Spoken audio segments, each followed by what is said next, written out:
أعوذ بالله من الشيطان الرجيم بسم الله الرحمن الرحيم واضرب لهم مثل الحياة الدنيا كماء أنزلناه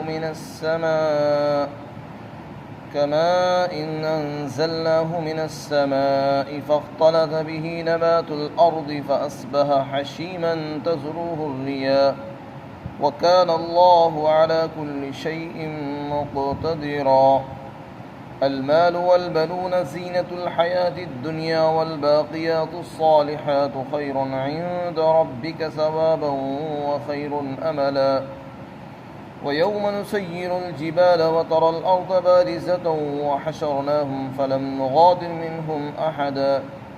وعرضوا على ربك صفا لقد جئتمونا كما خلقناكم أول مرة بل زعمتم أن لن نجعل لكم موعدا ووضع الكتاب فترى المجرمين مشفقين مما فيه ويقولون يا ويلتنا ما لهذا الكتاب لا يغادر صغيرة ولا كبيرة إلا أحصاها ووجدوا ما عملوا حاضرا ولا يظلم ربك أحدا۔ اور آپ لوگوں کے سامنے دنیاوی زندگی کی مثال بیان کیجیے، وہ ایسی ہے جیسا کہ ہم نے آسمان سے پانی نازل کیا اور پھر اس پانی کے ذریعے زمین سے پیدا ہونے والی چیزیں گھنی ہو گئی اور پھر وہ ریزہ ریزہ ہو گئی جنہیں ہوائیں اڑائے پھرتی ہیں، اور اللہ ہر چیز پر پوری قدرت رکھتا ہے۔ مال اور اولاد دنیاوی زندگی کی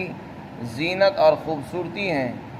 اور باقی رہنے والے نیک اعمال ہی آپ کے پروردگار کے نزدیک اجر و ثواب کے اعتبار سے بہتر ہیں اور امید وابستہ کرنے کے لحاظ سے بھی بہترین ہیں، اور وہ دن بھی دھیان میں رکھنے کے قابل ہے جس دن ہم پہاڑوں کو چلائیں گے اور آپ زمین کو دیکھو گے کہ وہ کھلی پڑی ہے، کھلا میدان ہے، اور ہم لوگوں کو جمع کریں گے، پھر ان میں سے کسی کو نہیں چھوڑیں گے، اور لوگوں کو آپ کے پروردگار کے سامنے پیش کیا جائے گا صف بنا کر۔ تو اللہ تعالیٰ فرمائیں گے کہ تم آج ہمارے پاس اسی حال میں آئے ہو جیسے ہم نے تمہیں پہلی مرتبہ پیدا کیا تھا، بلکہ تمہارا تو گمان یہ تھا کہ ہم تمہارے لیے کوئی وقت موعود مقرر نہیں کریں گے، اور اس دن نامہ اعمال رکھ دیے جائیں گے سامنے، تو مجرمین کو آپ دیکھو گے کہ نامہ اعمال کے اندر جو اعمال ہوں گے وہ ان اعمال کو دیکھ کر ڈر رہے ہوں گے اور کہیں گے ہائے ہماری بربادی، اس نامہ اعمال کو کیا ہوا ہے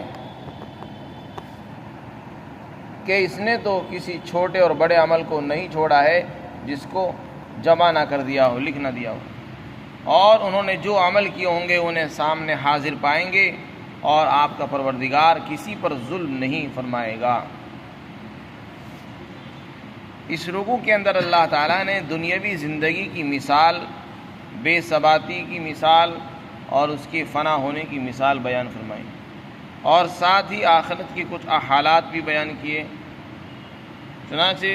دنیاوی زندگی کی مثالیں قرآن میں مختلف انداز سے، مختلف اسلوبوں میں اللہ نے بیان فرمائی ہیں۔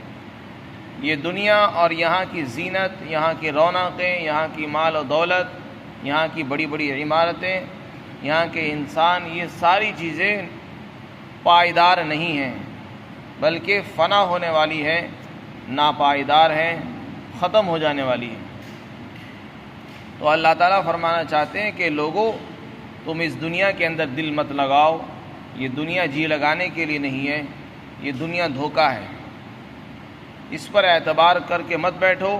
اسی سے امیدیں لگا کر بیٹھنا یہ عقل مندی کے خلاف ہے۔ یہ دنیا کی زندگی کیسی ہے اس کی مثال اللہ نے بیان فرمائی قرآن کے اندر۔ اس کی مثال ایسی ہے جیسے کہ ہم نے آسمان سے پانی اتارا، جب پانی اترتا ہے تو پانی کے ذریعے سے زمین کے جتنے بھی پیدا ہونے والی اگنے والی چیزیں ہیں وہ سب اوپر اگاتی ہیں، ظاہر ہو جاتی ہیں، نمودار ہو جاتی ہیں۔ کسان جو بیج ڈالتا ہے اس سے پودا نکل آتا ہے، درخت نکل آتا ہے، اور کچھ چیزیں ویسی ہی خود بخود اگاتی ہیں، گھاس، خس و خاشاک، یہاں تک کہ ایک وقت وہ ہوتا ہے کہ پوری زمین ہری بھری، کھیتیاں لہلہاتی ہوئی، باغات ہرے بھرے تر و تازہ نظر آتے ہیں، جنہیں دیکھ کر طبیعت خوش ہوتی ہے اور وہ دل کو بھاتی ہیں، اور کسان بھی خوش ہوتا ہے، لوگ بھی ان کو دیکھ کر بڑے جو ہے خوش ہو جاتے ہیں کہ کتنی اچھی خوبصورت کھیتیاں معلوم ہو رہی ہیں، ہری بھری ہیں، چاروں طرف کو سبزائی سبزا ہے، ہریالی ہریالی ہے۔ لیکن پھر کیا ہوتا ہے، کچھ ہی دنوں کے بعد وہ پیلی پڑ جاتی ہیں، سوکھ جاتی ہیں، کسان ان سے دانہ الگ کر دیتا ہے، بھوسا الگ کر دیتا ہے، اور پھر اس بھوسے کو انسان اپنے پیروں سے رونتا ہے، جانور بھی رونتے ہیں، یہاں تک کہ وہ چورا چورا ہو جاتا ہے، اور پھر ہوائیں آتی ہیں، وہ ہوائیں اس بھوسے کو کبھی ادھر تو کبھی ادھر اڑائے پھرتی ہیں۔ اس بھوسے کا یہ پتہ نہیں چلتا کہ کہاں گیا وہ، آج یہاں اس کا ڈھیر ہے، کل کو پتہ چلا کہ وہ ڈھیر بھی ختم ہو گیا۔ تو ایک وقت تو وہ تھا کہ یہ باغات اور یہ کھیت لہلہا رہے تھے، کھیتیوں سے تر و تازہ معلوم ہو رہے تھے، دیکھنے میں بڑے خوشنما تھے۔ لیکن کچھ ہی دنوں کے بعد جہاں کھیتیاں کٹی ہیں اور ان کے اندر سوکھا پن آیا، سوکھ گئی، تر و تازگی ختم ہوئی، لوگوں نے دانے غلات کو الگ کر دیا، بھوسے کو الگ کر دیا، اور اس کو لوگوں نے رون کر اس کا جو ہے چورا چورا بنا دیا، تو وہ ہوائیں اس کو اڑائے پھرتی ہیں۔ بس یہی مثال دنیا کی سمجھو۔ یہ جو دنیا آج ہمیں چمکتی ہوئی نظر آ رہی ہے، یہاں کی بڑی بڑی عمارتیں، بڑی بڑی بلڈنگیں، یہاں کی خوبصورتی، یہاں کے رونقیں، یہ بس کھیتی کی طرح ہیں۔ جیسے کھیتی 2 مہینے 3 مہینے رہتی ہے، اس کے بعد وہ بالکل ختم ہو جاتی ہے، اس کا نام و نشان بھی نہیں رہتا کہ یہاں کچھ تھا بھی نہیں۔ بس یہ دنیا ایسی ہی ہے، اس کو ایسا ہی سمجھو، ایسا نہیں کہ ہمیشہ یہ دنیا اسی طرح چمکتی رہے گی اور دمکتی رہے گی اور یہاں کی خوشحالیاں یوں ہی رہیں گی۔ یہ دنیا ہے، موت پر سب کچھ ختم ہو جاتا ہے، یہاں تک کہ قیامت جب آئے گی پھر تو کچھ بھی نہیں رہے گا۔ انسان کی جیسے موت آتی ہے پھر سب کچھ ختم ہو جاتا ہے، کچھ نہیں رہتا اس میں، سب کچھ دوسرا کو ہو جاتا ہے۔ بس اسی طرح دنیا پر اعتبار مت کرو، دنیا کی زندگی اعتبار کے قابل نہیں ہے۔ اللہ تعالیٰ فرماتے اور ان کے سامنے دنیا کی زندگی کی مثال بیان کرو، اس کی مثال ایسی جیسے کہ پانی ہم نے آسمان سے اتارا، پھر اس پانی کے ذریعے سے زمین سے اگنے والی چیزیں خوب گھنی ہو گئی، یعنی اتنی گھنی ہو گئی کہ ایک درخت کے پتے دوسرے درخت کے پتوں میں گھس گئے اور پوری ہری بھری ہریالی ہو گئی، اختلاط ہو گیا، اور پھر وہ چورا چورا ہو گئی جس کو ہوائیں اڑائے پھرتی ہیں، اور اللہ ہر چیز پر پوری قدرت رکھتا ہے، یعنی ہر چیز کو فنا کرنے پر قادر ہے۔ تو دنیا کی زندگی ہمیشہ رہنے والی نہیں ہے، لہذا اس سے دل لگانا اور اس کو سب کچھ سمجھنا یہ عقل مندی کے خلاف ہے۔ پھر آگے خود اللہ ارشاد فرماتے ہیں کہ مال اور اولاد یہ 2 چیزیں ایسی ہیں جو انسان کو اللہ کی یاد سے غافل کرتی ہیں، یا تو مال انسان کو اللہ کی یاد سے روکتا ہے یا پھر اس کی اولاد روکتی ہے۔ انسان اپنی اولاد کی خاطر نمازیں چھوڑ دیتا ہے، اولاد کی خاطر بہت سے دین کے کام چھوڑ دیتا ہے، اولاد کی خاطر اللہ کے ذکر سے غافل ہو جاتا ہے، اور اپنے مال کو بڑھانے کے لیے، مال کی حفاظت کے لیے، مال کی ترقی کی خاطر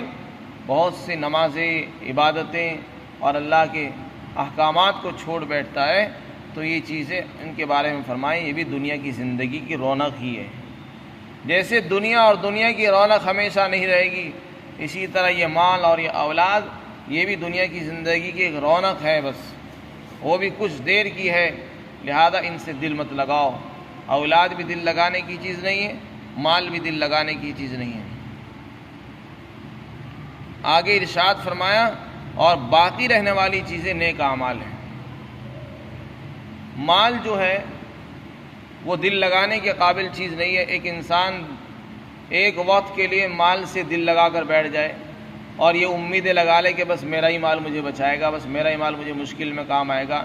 مال اگر نہیں ہوگا تو میرے مشکل میں کون ساتھ دے گا، رشتہ دار ساتھ نہیں دیں گے، فلاں ساتھ نہیں دے گا، وہ کام نہیں آئے گا، مال ہوگا تو وہ کام آئے گا۔ انسان یہ سوچ کر مال میں لگ جاتا ہے، اسی کو حاصل کرتا ہے، ایک وقت کو مال دھوکہ دے دیتا ہے۔ مال ہوتا ہے لیکن وقت پر وہ تباہ برباد ہو گیا، وقت سے پہلے ختم بھی ہو سکتا ہے، چور چرا لے جائیں، ڈاکو ڈاکہ ڈال لیں، یا مال ہی تباہ برباد ہو سکتا ہے۔ تو ایک وقت کو مال دھوکہ دے سکتا ہے، لیکن نیک اعمال ایسی چیز ہے کہ اس پر اگر انسان امید لگا کر بیٹھے تو وہ کبھی تباہ نہیں ہوتے نہ برباد ہوتے۔ اگر نیک اعمال اللہ کے لیے کیے ہوں گے تو وہ اس قابل ہیں کہ ان سے امیدیں لگا کر بیٹھا جائے، وہ انسان کو بچائیں گے، جنت میں داخل کرائیں گے، اور آخرت کی پکڑ سے بھی اس کو بچا سکتے ہیں۔ تو اللہ تعالیٰ نے یہاں اعمال کو بھی بیان کیا اور مال کو بھی بتایا، تو دونوں کے بارے میں فرمایا کہ مال امید لگانے کی اور امیدیں باندھنے کی چیز نہیں ہے۔ اگر امیدیں باندھنے کی چیز کوئی ہے تو وہ نیک اعمال ہیں، ان سے امیدیں لگائی جائے، ان سے دل لگایا جائے اور ان کے اندر اپنے وقت کو گزارا جائے، اس لیے کہ اس میں جو وقت لگ گیا وہ ہمارے لیے آخرت میں کام دے گا۔ اعمال کے بارے میں فرمایا کہ وہ نیک ہونے چاہیے، لہذا جو اعمال انسان برے کرے گا وہ کام نہیں دیں گے، یا جو اعمال کیے اور وہ برباد کر دیے ارتداد کی وجہ سے یا کسی اور وجہ سے، تو پھر وہ بھی کام نہیں دیں گے۔ فرمایا اور باقی رہنے والے نیک اعمال وہ آپ کے پروردگار کے نزدیک اجر و ثواب کے اعتبار سے بہترین ہیں،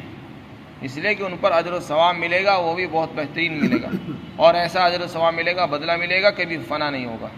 مال فنا ہو سکتا ہے، اجر و ثواب ختم نہیں ہوگا۔ پھر آگے فرمایا امید کے اعتبار سے بھی وہ بہترین ہیں، ان سے امیدیں لگائی جائے، اللہ سے امیدیں رکھو کہ میں نیک عمل کروں گا، اس میں مجھے جنت ملے گی، آخرت میں مجھے نجات ملے گی، اور مجھے یہ ملے گا وہ ملے گا۔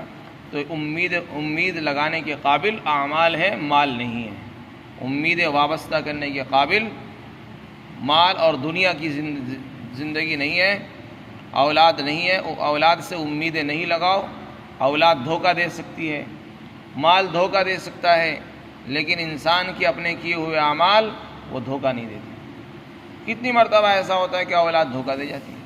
ساری زندگی انسان اپنی اولاد سے امیدیں لگاتا ہے کہ بڑے ہو کر جو ہے وہ میرا ساتھ دے گی، ساتھ نہیں دیتی۔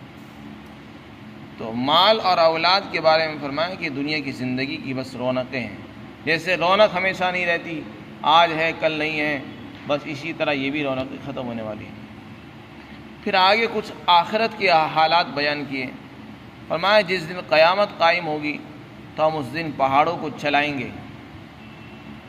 پہاڑ جو اپنی جگہ کھڑے ہیں اس دن ہم ان کو ہکائیں گے، چلائیں گے،